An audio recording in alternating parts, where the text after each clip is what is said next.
Good morning, good afternoon, good evening, whatever time it may be when you are tuning in to this broadcast. This is Educated and Empowered.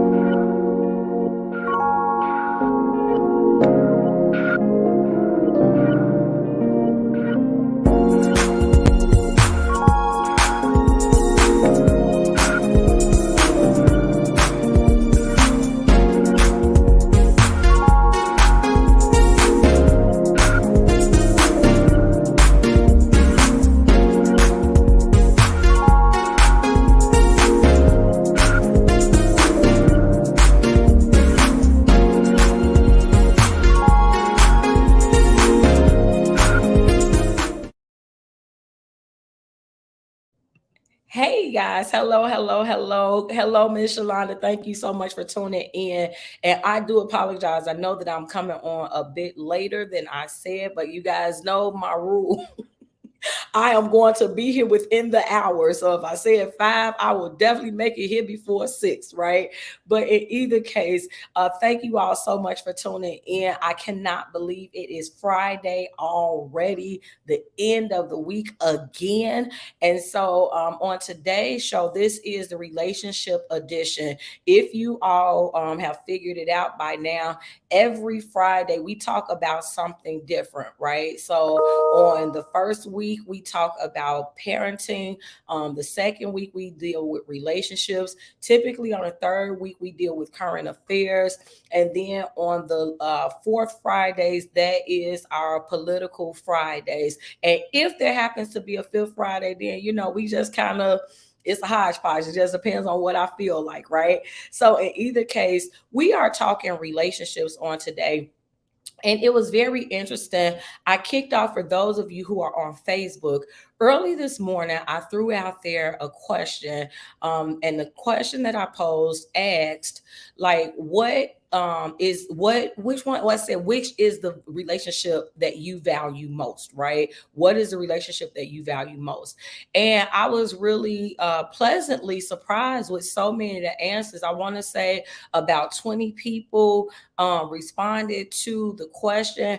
And I really was expecting, and if I'm honest, I was not expecting for people to kind of go where I was already at in my mind. So, like, I was expecting for people to say, my marriage or my relationship with my children, self-care. Now, a couple people did say self-care. And so, like, we're going to talk about today's topic is what makes for a valuable relationship? What makes for a valuable relationship? So, as we are going in the show, I do ask, as I always do, for you to like and share the video, tag somebody that you believe will benefit from this broadcast. And because we're talking about relationships, the people who would benefit the most from watching this broadcast are people that you know that may be broken in whatever the regard is, right? So there are some people who have yet to learn to love themselves.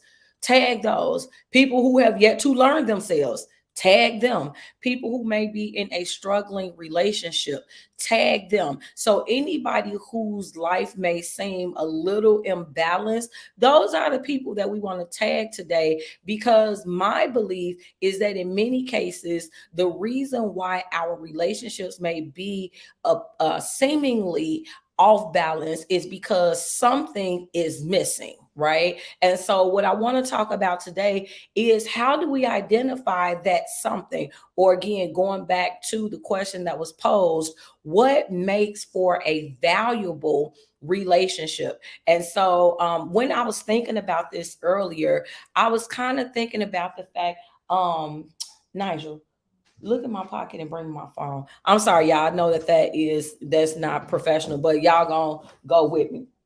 So I was thinking about earlier, like, when we're talking about valuable relationships, first of all, can I be very honest that valuable is a word that I just recently myself started using as it pertained to relationships? Like, I think for me, that was probably always a word that I I was looking for, but I never pinpointed that word. I never associated the word value and relationships, right?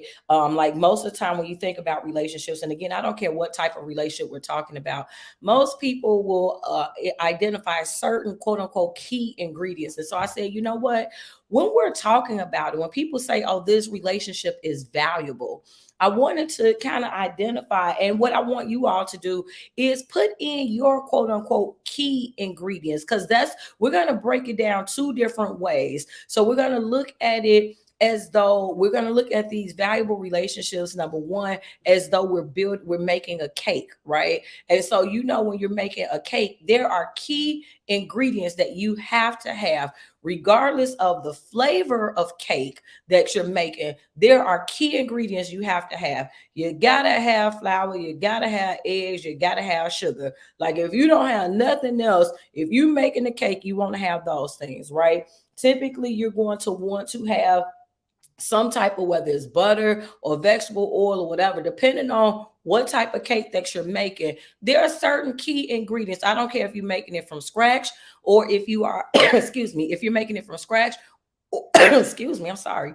If you're making it from scratch or if you're making it out of a box, there are key ingredients that you have to make a cake. So for the first time of the show, hey, Miss Mary, for the first part of the show, I want to kind of look at building a relationship as though we are making a cake. So, what are the key ingredients, right? So, as I'm kind of breaking this down, feel free to put in the comment sections for yourself, what are some of the key ingredients that your relationships, and again, this is not just romantic relationships, so whether you're talking about relationships with a significant other, with your children, a professional relationship, so like on the job with your coworkers or your boss, or you know, just different people that you may come across within church, what are some key ingredients that you need? Some, if it doesn't have this, then I don't consider it a valuable relationship. So fill in that blank.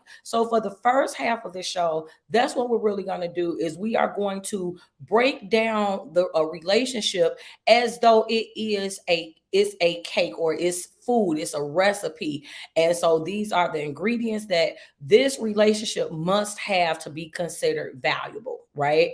And then once we finish playing around with that, then I want to look at it as though it's formulaic, right? So meaning when you do a math problem, or even if you're messing around with science, like there are constants and there are variables. There are control things that you have to control and things that you don't want to be a part of the control, right? Because that's the only way you can see what actually works. So what works and what doesn't work. So even though excuse me, even though it may seem like we're saying the same thing, they're actually two totally different ways to come across it. So again, as you all are coming on, feel free feel free to, right now we are responding to the question, what are your key ingredients for a valuable relationship? So again, for many people will use those regular hey, Miss Sonia, many people will use the traditional things that we say, right? So,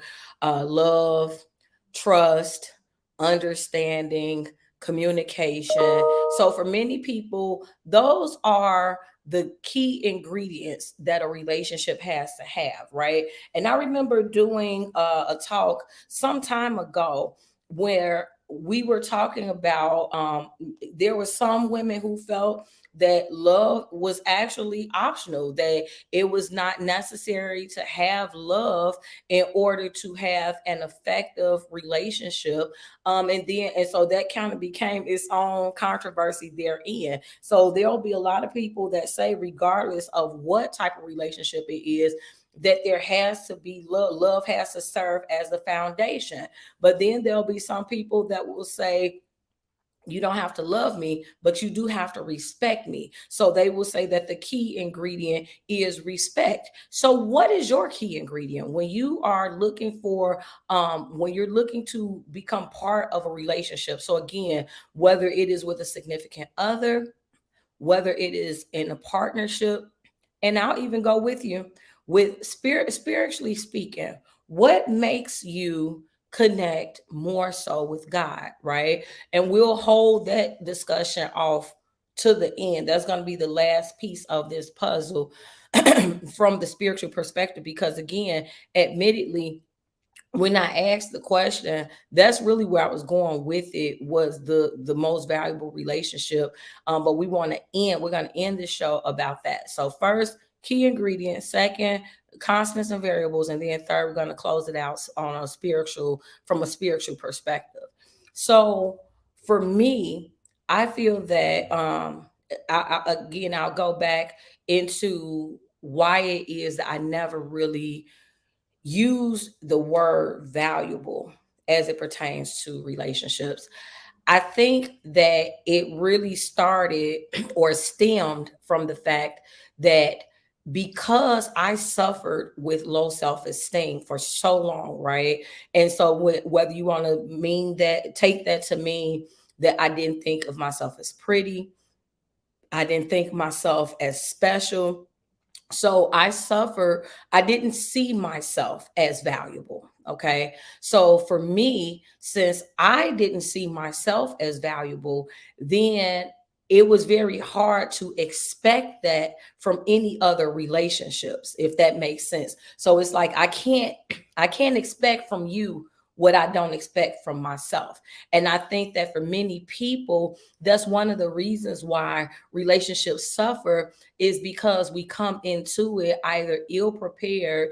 And when I say that, meaning you're broken or you're just not ready for what it means to be in that particular relationship. So, again, whether you're talking about a romantic relationship or even a business relationship, right? Like there are some times when we enter into a business simply because we want to be in business, but we're not actually ready to be in business. So you're not necessarily on the level that you need to be on, whether that means that you don't possess the knowledge, you don't possess the resources. And so when you jump in premature, then you open yourself up to be hurt or disappointed in ways that, had you been ready for that relationship, that you would not have gotten hurt, right? So when we're talking about having a relationship that is valuable, one of the things that life journey have taught me, because again, it has been a journey, it has been something that I had to learn, is that for a relationship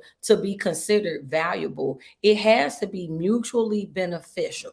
Right? It has to be mutually beneficial. One of my friends references it as equitable treatment. So that means that I should not be doing more for you than you are doing for me. Now that does not mean that we have to be doing the same things, right? Because there are some relationships that we have. One of my good girlfriends, one of the reasons why we are great friends is because she makes me laugh. Like, I don't care what I am going through, we don't talk every day, but if ever I need a pick me up, like, this is the person to call, and she is guaranteed to make me laugh.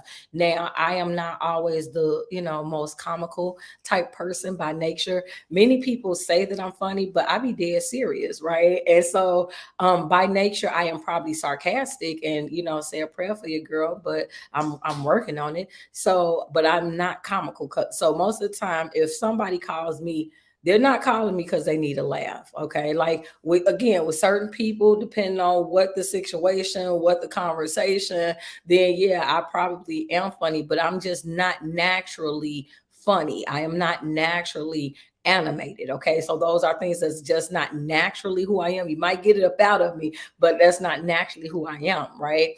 But so the point that I'm making is, to have a relationship that's valuable, both parties should be getting something out of the relationship. And so I'll pause there to say that this may be a good time for you to kind of reassess the relationships that you currently possess, right? We are still early enough in the year where you don't have to just keep on taking the baggage that you had from 2021, and just because this is what you dealt with then, just continue to carry it over. It is okay to reevaluate not just things but people, and you can be people to say, you know what, maybe at the time I entered into this relationship, and again, all relationships this does not work for, because you can't just kind of cut off your children. So like if we're talking about a parent child relationship, then you can't just cut that off. But for the relationships that are disposable, you may want to take another look and say, you know what, I'm not who I used to be. I'm not who I was when I entered this relationship. So maybe the criteria that I had, or the standards that I had, or the expectations that I had have changed. And if the person is not able to comply or adjust to that change, then you may want to ask yourself, is this truly a valuable relationship? So, in other words, is it adding to you? Mary says, I think when you buy a store-bought cake, it is what it is bought, is not formed from scratch. You bought an already made cake. There was not a lot of input from either side. It's based on someone else's ingredients. That's good, Mary, because we can take that, right? So like, let's say if you're into a relationship, now there are some type of relationships where, let's look at a parent child relationship. um there are already, when the child comes into play, there are already certain things as the parent that we're like, this is what this relationship has to be, right? So it kind of is what it is. I can't. Shalonda says she done started and deleted at least 5 comments. Girl, look, I'll be talking for a minute, so just take your time and type out each one of them. But look, when you're looking at a parent-child relationship, right? It's already, when that child comes into being, there are certain expectations or things that's already a part of that equation. So that's why I will say that to me is more so like constants and variables. That's more so like a formula, right? But there are certain things that, hey, I want for my child to love me. I want to love my child. I want this and that. And or let's go with a marital relationship. When you talk about the ingredients that's already there, if you go through making vows, those vows are already there. So if you go through a traditional ceremony, right, they, you don't, it's all, how many decades or centuries has it been? For better, for worse, for richer, for poorer, in sickness and in health, till death do you part, right? So if that's not called store bought, if that's not comparable to a store bought cake where somebody else had already said what should be important to you, right? And that's how come I think you have some people, I don't know who, because when I got married I did traditional vows, but there are some people who actually take the time to create their own vows. This is because when you think about a marital relationship, in essence it is a romantic agreement where two people, they're coming together, and this is what, these is the reasons, or under the conditions in which they're coming together. And so like there are some people, maybe they don't mean literally until you die, right? Maybe because I remember, um just let's say a situation, and some people take death to not always mean a physical death, meaning that I don't have to actually deteriorate or pass away from this earth. But once you have killed me spiritually, once you have destroyed me mentally and emotionally, like literally all that's really left of me at that point, I'm just a shell anyway. You see what I'm saying? And so, like, even though I'm here, I'm not living, I'm just existing because you've taken the best of me already. So there are a lot of people who, they don't necessarily go through the whole till death. They don't mean it literally till death do us part. It can be a situation where, look, we have exhausted all possibilities. I'm not getting better. I'm steadily getting worse, or you're steadily getting worse. We are no longer adding value to one another. It is a destructible situation. This is not conducive. It's just a negative environment, and it's not helping anybody. So there are some people who may not go through the traditional formula or the ingredients, as we're referencing Mary's point, where it's simply, all of these things that somebody, because do we even know who who made the original vows, right? Because if we look at like how weddings and things were performed in the Bible, these were not the same vows. So some man, and when I say man, it doesn't have to actually be a man. Some person created these vows. Some person said that this is the standard, or these are the ingredients for this situation where you have to, whether they sick or they not, you saying that you gonna be here. Whether they rich or they poor, so they got money, they don't, all of these different things. And it's like whoever it is that created that vow, society just embraced it from that time to this one, to where we just continue to go through and say the exact same things. But like I say, there are some people that will kind of break away from that store-bought cake formula, as Mary says, and say, you know what, we want to create our own vows. We want to say the rules, that because that's all vows are rules that you're agreeing to abide by. And so they'll say, we want to create our own rules, and these are the terms of our agreement. Shalonda said, she said, I used to be ashamed of being separated. I'm not anymore. God has someone so much greater for me. This will be 13 years for me. I'm not looking though. My Boaz is coming. Hey, Cornelius. Hey, Rochelle. Thank you guys so much for tuning in. So the show today is a little bit interesting, right? Because what we're talking about is what makes for a valuable, and I put that in quotes, a valuable relationship. And so as you all are coming on, again, feel free to put in the comment section, what are the traits or the characteristics? What are your must-haves, if you will? What makes for a valuable relationship? Because if we, as I was explaining it, every relationship that we find ourselves in may not be valuable. And when I say valuable, what I mean is that it's not adding to us, right? And I was explaining at the top of the show that when I first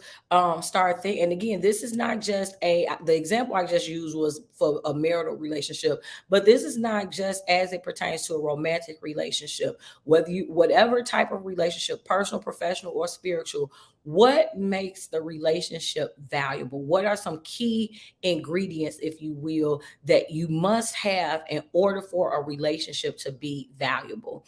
And so I was explaining how for me, because early on in my life, I suffered with low self-esteem for a very long time, where I didn't see anything good about myself when I looked in the mirror. I didn't like how I looked. I didn't feel that there was anything.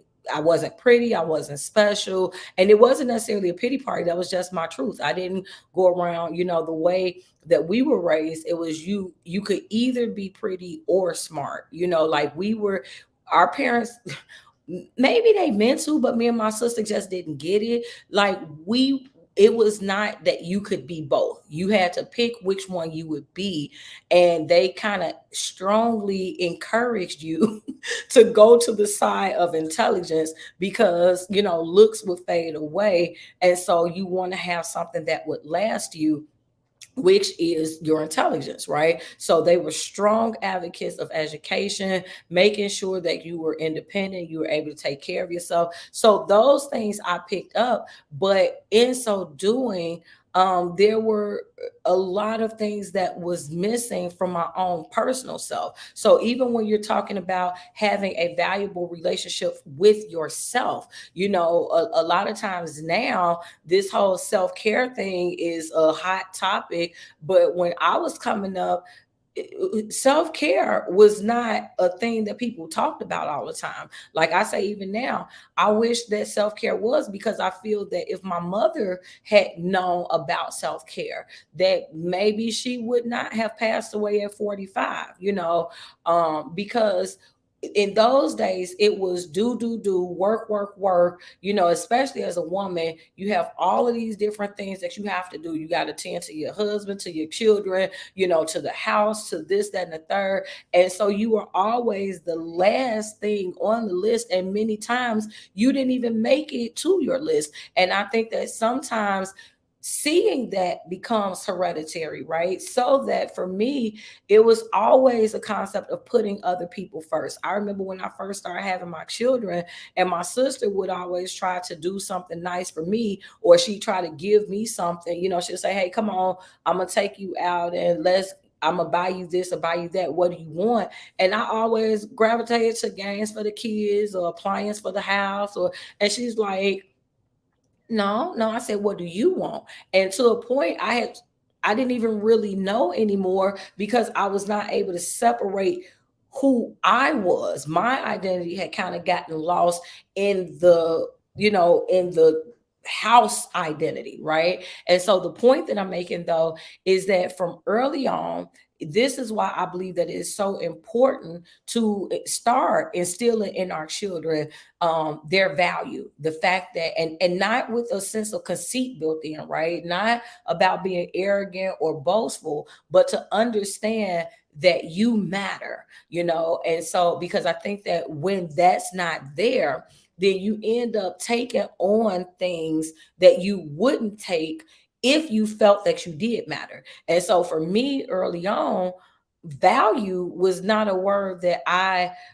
connected to my relationships because I didn't see myself as valuable. And I think that it is important that we understand what it is that we want, because you can't expect to get something that you either don't know to speak, or that you don't know to expect. And a lot of times you attract what you are. So if you're broken, then you're going to attract brokenness. If you're messy, you're going to attract mess, if that makes sense, right? And so a lot of the friendships that I had, even a lot of the friendships were not the types of friendships that would add to me. It didn't add value to me. But again, because that's not how I perceived myself to be, then I didn't have certain standards. And again, I'm not just talking about romantic relationships. I mean, even with friendships, like for me,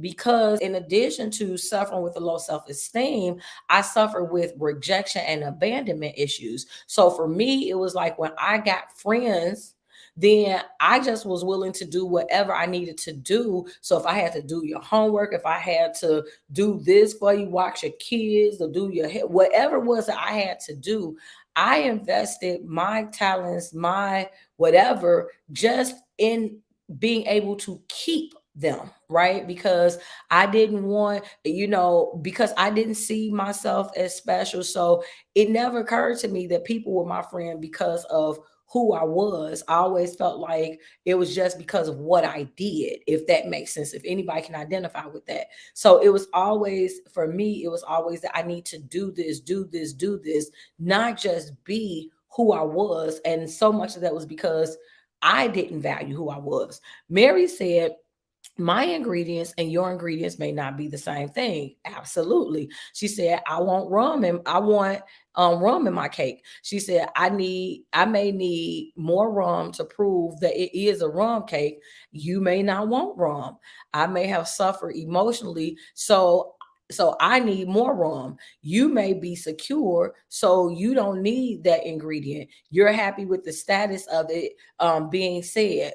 Exactly. So I agree. I agree with what you're saying, Mary. And that's why I'm asking everybody individually, what does it take for you for a relationship to be considered valuable? Because I do agree that we all need different things based upon our experiences, based upon our desires, based upon what it is that we want to achieve in life, right? So, like in general, though, you may be able to say, hey, I want love.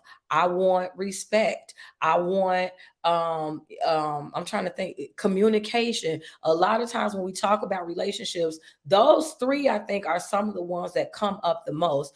Shalonda said, I'm glad you're doing this live. I have always wanted to know why I need closure at the end of a friendship or relationship. Yeah, and so a lot of times, Shalonda, at least what my truth has been is the fact that I had to do a personal assessment of myself. Like a few years back, I created this anthology project that was called "Learning to Love Me." Right.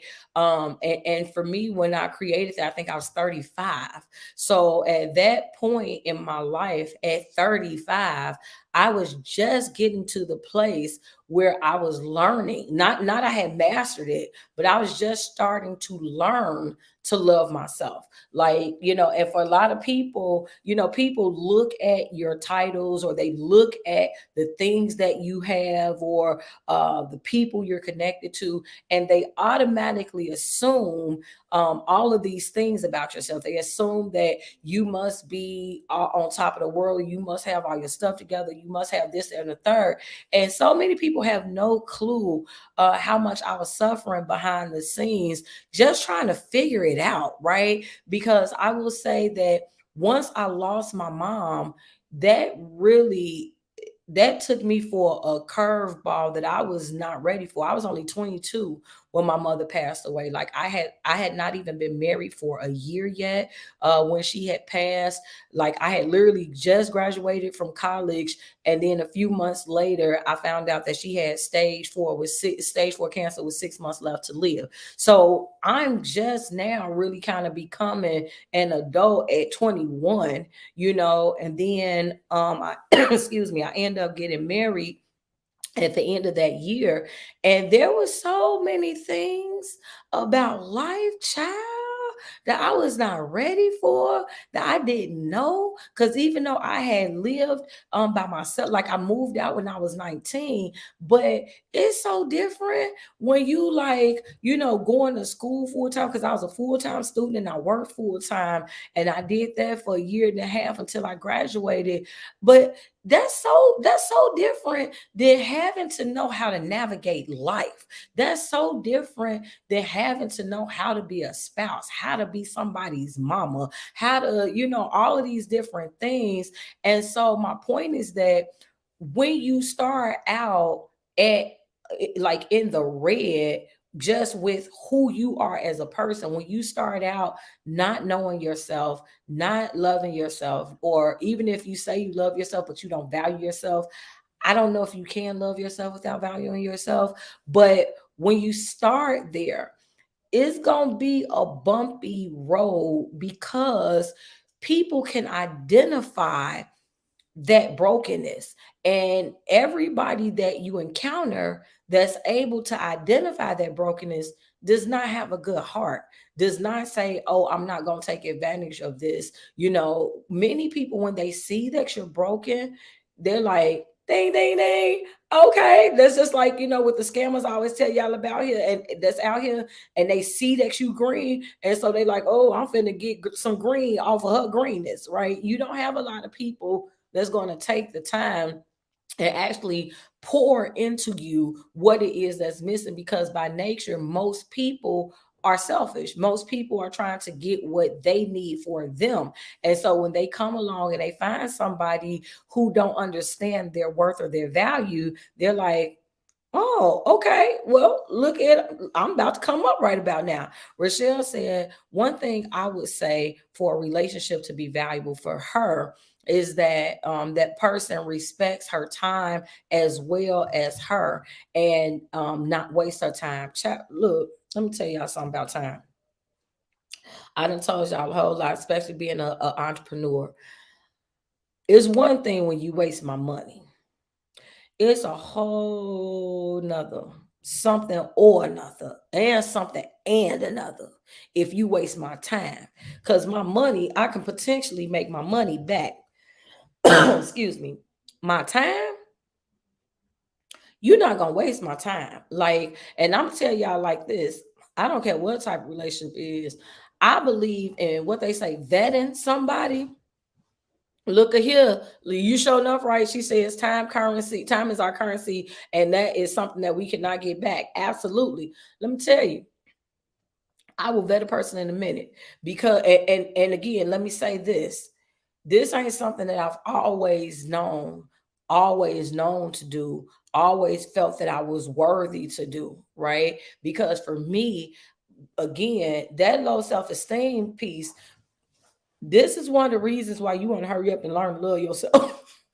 Because you end up giving people so much of you for free. And matter of fact, it ain't even free because it's costing you headaches, it's costing you tears, it's costing you stress, it's costing you money, it's costing you all of these things that you can't pour back into you praying that God will restore, right? That there's a restorative value. Like there was a song that Donald Lawrence saying, I'm restoring the years that you've sown in tears, right? And so there are some things that happen that if you don't know who you are, and that's why I say, like right now, for business, let's just go business wise.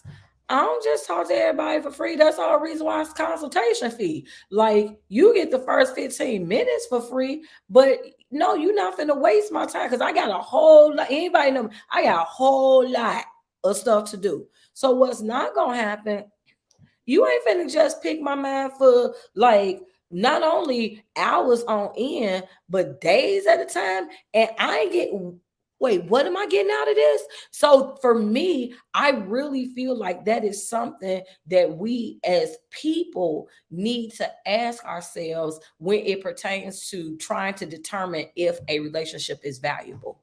What am I getting out of this? What am I putting into this? Right. So to me, it has to be a double-ended question because you don't want to find yourself being that type of person, whether you want to call it a gold digger or whatever. You don't want to take advantage of somebody else. But at the same point, you want to love and value yourself enough to where you're not allowing yourself to be taken advantage of either. So it's like when you come into the table, whether it is again a personal or professional relationship, it needs to be known out front. What are the expectations? Do we agree? What are you bringing to the table? This is what I'm able to bring to the table. If it's a good fit, let's do it. If not, let's respect each other enough to where we can say, you know what, I want good for you and I definitely want good for me. And this what we doing right here, this ain't working. You see what I'm saying? Like a lot of times people will come together in a business relationship, or I'll put it like this, any type of relationship, and because of how much they have invested and they see that this actually isn't good, a lot of times people will stay somewhere that they are not getting fruit, right? It's not productive or prosperous, but because they've been there, I've invested $10,000. I'm not trying to leave this. A lot of times people don't want to cut their losses. People are afraid to cut their loss. Shalonda says the word suggests that we should be equally yoked, and that is so important, not just for marriages, but all relationships. Absolutely. Like being equally yoked pretty much means that you're on the same page, that you have the same terms. And again, when I was explaining about like those marital vows. Again, I don't know who wrote those vows, y'all. Like, I think that's gonna be my Google homework for tonight. I want to find out who created the marriage vows because that just kind of became the standard for all marriages. And that is not like if you read the Bible, the spirit of marriage vows is in the word, but those are not the word. Those were not the words that came out of God's mouth, right? The way that God created marriages back in the Bible days, it was under different terms, it was different reasons, different ways. And so in either case, the point to Shalonda's point is that you want to be equally yoked, you want to be on the same page, you want to, as in court, you'll hear them say when they're trying to establish whether or not contracts were broken, they want to determine whether or not there was a meeting of the minds. So before we enter into this agreement, before we signed our names on the dotted line, was there a meeting of the minds? Did we both expect the same thing, right? And so, like, as we're about to go to we're gonna hurry up because we kind of done tied in the second one with the formula and the constants and the variables, right? But we have to understand that before you can really expect something from somebody else, you got to know what you're bringing to the table, and you have to be able to love yourself enough to whether it's because when I say demand, I don't necessarily mean nag. I mean, you have to just kind of have this air, this confidence about you where you know, hey, I know what I'm bringing to the table. And so I don't have a problem expecting this of you because I know I'm going to fulfill my part. So I need to make sure that you're going to fulfill yours as well. Because again, you have those people who they know you're going to fulfill your part too. That's the reason why they trying to get in business with you. That's the reason why they want to be in relationship with you because they seen your work, or how y'all said now, they seen your receipts. So they know they want to be in business with you. Okay, and that's great that you want to be in business with me, but I need to know, why should I want to be in business with you? Why should I want to be in relationship with you? Okay, it's good that you see that I got organizational skills, or that I manage money well, or that I do this, that, or whatever your strong suit is. So this is one of the reasons why I'm saying that before you enter any type of relationship, and obviously a parent relationship is extracted from this because you can't kind of go through this with your kids, at least not from the time they're born. But exempting that relationship, any other relationship, you need to know who you are, right? Because a lot of times we make demands on other people about what they better be doing, what they better be bringing, how they better be acting, but we not bringing it to the table. We are lacking in what you see what I'm saying. So you want to make sure that you kind of evaluate yourself, that you assess yourself, know your strengths, know your weaknesses, because I think too what makes for a valuable relationship is honesty. So being able to tell a person, you know what, I don't, if this is what you're looking for, this is not what I'm able to do. Like I tell people in a heartbeat, if it's so in a business type of situation, if you need somebody that's proficient in Excel, that is not her strong suit. Do not, you don't. I know what I know, and I know that well. And many things that I don't know, I have no problem educating myself. What's the time? Educating power. I have no problems educating myself so that I can be empowered to know it. However, there are just some things that I'm just not, it's just not gonna be, it's not in the cards. And I'm, if you need Excel, that ain't what she do. Like I will write you out an old school table. Like I use charts all the time, and people always talk about me for not knowing. I don't need to know. I just need to be connected with other people who do know. Let the church say amen. Rochelle said, and stop assuming that I can't handle the truth. Absolutely. And again, so this is what I'm saying. Like when you're getting in relationship with people, like let people know. Because I tell people, anybody that know me in real life know, one of the first things I tell people when we first get in relationship, especially if we talking about business relationship, but in general, I say this period. I don't know how to sugarcoat. So if you the type of person that need somebody to be tactful with you, if you need to be handled with delicately with white gloves and coddled, I'm probably not the person you want to get in a relationship with. And that's no shade. That's just being 100. I couldn't even sugarcoat if I tried, right? Like you would know something is up, like, cause it would take me way too long to get to the point. And then you just be like, just say it, Tennille. And then so I can just say it. And it's not necessarily that I'm hurtful with stuff. It's just, I'm blatantly honest with it. So, so as example, and let me give this, I'm gonna give a real life example, y'all, because there are times, because of how blatant I am, that I'm not always aware that it comes out as hard as it does, right? Because again, if you know me, you know that I have a heart of gold. Like it is never in my heart to ever hurt anybody on purpose. That is not who I am, right? But I'll give y'all this because it's actually public knowledge. You can go to my website to see it. There was a young lady that I did a book review for. Okay. And I did the book review, I think it might have been like April or May of a particular year.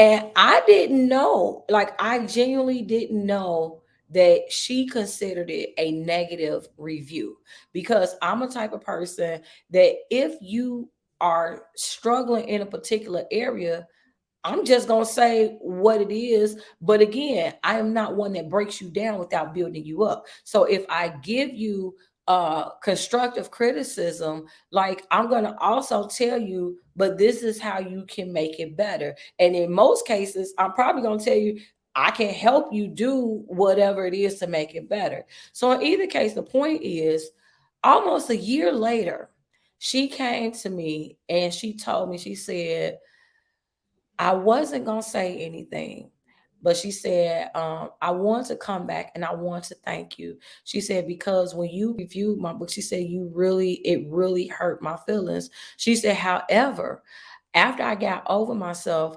everything that you said, I applied it to my next book. She said, and my sales are doing so much better. She said, I didn't bring you that one to review. She said, I didn't bring you that one to review because I didn't know if I could handle it. She said, but I did want, she said, but I want to say thank you. She said, because I needed to hear what it was you had to say, even though I wasn't ready for it. She said, because I thought my book was good. And so when I got your review, it basically made her think a different way. She said, but everything that you told, what that you said that I needed to work on, she said, I did work on it for the next book and the sales are doing really well. And so for me, like I say, that's all that I can ask for, because that's when you're getting, especially if you're getting in business with me, I'm in business to make you better. So you may not, it may not always be delicate. It may not always be, I'm tiptoeing around you. I'm going to tell you what you need to hear, but I'm going to be there to work with you to make it better. You see what I'm saying? And so and for me, the type of person that I am, for me, that's adding value. That's the type of relationships that I want to be in. I want for people who are able to say, you know what, we could take you up another couple levels, right? Not, and it don't mean that you're criticizing me. It's if a person is able to see potential in you and they are literally able to add value to you to help you get to where you're trying to go, not change you, not I want you to be my Barbie doll, but okay, I know that this is where you said you want to go. I've been here. I can take you here. But in order for you to get here, you got to make a couple changes. Like we have to understand that sometimes stretching is a part of growing. And a lot of us don't like that part, but it's a necessary part. So anyway, y'all, let's get to the final thing when we're talking about what makes for a valuable relationship. I left this part for last because so many of you, when you responded to the post, so many of you led off with my most valuable relationship is God. Like it's always God first. So, so many people just said God when I asked, what's your most valuable relationship? So many people were like, my relationship with God. So I want to end with this because y'all already know it, so I don't have to preach to the choir. But when you're talking about what makes for a valuable relationship, it has to be where you stand in your spiritual relationship, because for so many people that is really what's considered your foundation, right? So it's like in the Bible it tells you how you're supposed to love others as you love yourself. If you don't love yourself, how can you love others? But if that's not your spiritual, if that's not your foundation, that's not even where you're building from. You see what I'm saying? There are so many things like that you learn from your relationship with God. You learn how to be in relationship with others, if for no other reason than the fact that God loves us unconditionally, right? So what makes a relationship valuable is the fact that somebody is willing to take you as you are. So you don't have to be the best, you don't have to be the fastest, you don't have to be the smartest, you don't have to be the strongest. However, despite what you're not, you're enough of what you are that I want to be in relationship with you. You're enough of what you are that I see that you bring value to me, right? And who better gives that example than God? Because so many of us understand that we, even right now, We ain't where we supposed to be. We not where we need to be. Many of us are not even where we want to be, but he loves us anyway. He still don't give up on us. He still say, you know what, if you willing to try, I'm going to accept you.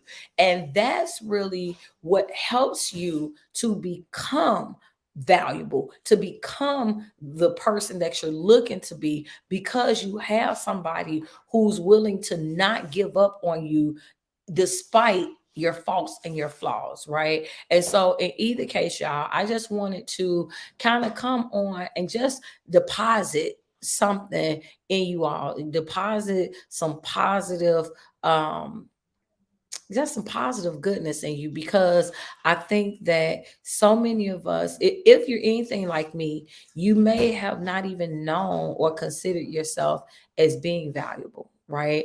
And I will say this: once you realize your value, I have a girlfriend, her thing is baby, right? Once you realize your value, the whole game changes. Not in a bad way. It's not that you becoming the wicked witch of the west or anything like that, but now you understand that, wait a minute, so your eyes open to a place that they may have always been closed to. It's like, it's really like an awakening. If you are a person who never found yourself to be valuable before, and then you actually get to a place where you embrace who you are, you begin to love yourself, you begin to see yourself the way that God sees you, and then you see how your lack of vision before led you to bad choices or wrong relationships, or down the wrong path that you shouldn't have been on, simply because you didn't understand who you were, or as my mom would say, whose you were. And so once you count yourself valuable, once you see yourself as valuable, the whole game changes, because now you have standards where you never had standards before. Now, where you were begging people to be with you or begging them not to leave you, you like, there's the door. Like, there are certain things, because you understand what it is that you understand who you are, you understand what you want to accomplish. And so now you only want to surround yourself with people who understand that, the fact of who you are, and they understand what you're trying to accomplish. And so it's like, now I don't want just any and everybody in my circle. Now, once you know your value, now you're living intentionally. Now you're living on purpose, with purpose, in purpose, because it's like, I know that I have a job to do, I know I'm equipped to do this. So now when you talk about that tunnel vision, it's just, all I'm focused on doing is walking in my purpose, and anybody that's not able to contribute to that, right? Mary says, she says, I think that all relationships are based on the relationship you have with yourself. And I could not agree more. So that's why I encourage you all to have a great relationship with yourself. And no, that is not self indulgent. No, that is not being boastful or arrogant. But you have to know who you are. You have to know what it is that you like, where it is that you're trying to go. And for me, you get that clarity in relationship with God, in spending time with Him and asking Him to show you what He would have you to do, showing you what His path is for your life. Because once you know that, then again, it helps to shape who you are and how you see yourself. It is so important. One of the books, y'all, okay, so hush, leave me alone, but let me tell y'all, I have a 12-book series that I started working on. It's been almost 6 years ago. And at some point in life, I'm going to release this series. The series is called Building the Quintessential Self. And book one of that series is Seeing Me as I am and as I ought to be, right? Or as I want to be. And the whole concept behind that is being able to embrace the sight of yourself the way that God sees you. Because so many of us, we beat up on ourselves. So many of us, we beat up on ourselves. We have, all we see are our flaws, are our faults, are our shortcomings. And once you are able to get past that flawed perspective of yourself, and once you're able to actually see yourself the way that God sees you, when I say again, game changer, your walk is different, is straighter, is stronger, is more determined, because you know what you are going after. Like it's so um necessary. It is so necessary to know who you are. So before you're trying to jump into all types of relationships with other people, again, personal, professional, romantic, or otherwise, get in relationship with yourself. Know who you are. Know what you bring to the table. Know your worth, right? So, in either case, guys, that is the show for today. I appreciate you, for all of you who have already liked my public figure page. I don't even like to call it a fan page, but if you're wondering, because so many of you have already began to like the public figure page. The reason why that was created, uh, in running for MWRD commissioner, we were advised to create a public figure page, just to kind of help to gain more exposure. Many of you already kind of know me, but if you go back, you've seen that I've kind of straightened up the APS International fan page. That actually is a fan page. And real quick, let me tell you what I consider the difference to be. When you're talking about personal brands, so like APS, educated and empowered, those are brands. So it's okay if you want to kind of be a fan of the brand, so to speak, because you're pushing that message. And for me, the my branded messages are always something that's positive. So it's okay if you want to embrace the brand. But for me as a person, I don't want fans. I don't want anyone to idolize me, right? Like for me, Jesus is the only person that we should be trying to emulate. You should not be trying to be like someone else. And I've said so many times, if ever you see something in me that you like or that you admire, understand that that's all God. So emulate the trait. Don't emulate the person, because you don't know what that person is going through. You see me when I'm on here live. You don't know what else is going on, or you don't know the journey that it took to get here. So you want to be very careful before you say you want to be like somebody, because you don't know the cost of that journey. You don't know what all they had to go through, how many tears, and maybe you're not equipped to take all of the stuff that somebody else has had to go through, because the Bible says, to whom much is given, much is required. And so for me, it's more so a point of just um, putting it out there so that people know who I am. But I am not expecting for there to be fans of me. I desire your support, as I've always desired your support. And that's in whatever aspect of my life, because what is my mantra for life? We are better together, right? So for me, that is a lifestyle. That is something that I live by. That is a code. We are better together. So whether you support me in whatever it is that I'm doing, because I'm always doing a lot, whether it's the commissioner run, whether it's this Black Man Project, whether it is the launching of the network, there's always some type of opportunity that I desire to be able to create for other people. And I want your support. I need your support. So there's a difference for me. For I can only speak for Tennille. There's a difference between a public figure page and a fan page. I'm not asking for anybody to idolize me. I'm not asking for anybody to put me up on some type of pedestal like I'm some type of a god. I am not. The only difference between me and you may be our paths, may be our purpose, but we are all the same. We are all, it takes God, grace, and mercy for all of us. So in either case, y'all, I would appreciate your signatures. Will be out. You'll see different ones will be across the county, so not just the city of Chicago, we'll be across the county for these next 7 weeks. I will be putting out there certain days. I'll have it where you all can meet me at certain certain places to sign or whatever, if there are people who want to help to collect signatures, then let me know that. But my public figure page is really going to give you a more detailed outline of the various projects that I have going on. So if ever there is something that you want to do, somewhere you want to jump in, then that will be your opportunity to do that. Because since I do so much, I try to make sure that I have it organized, where this is APS stuff, this is educating power stuff.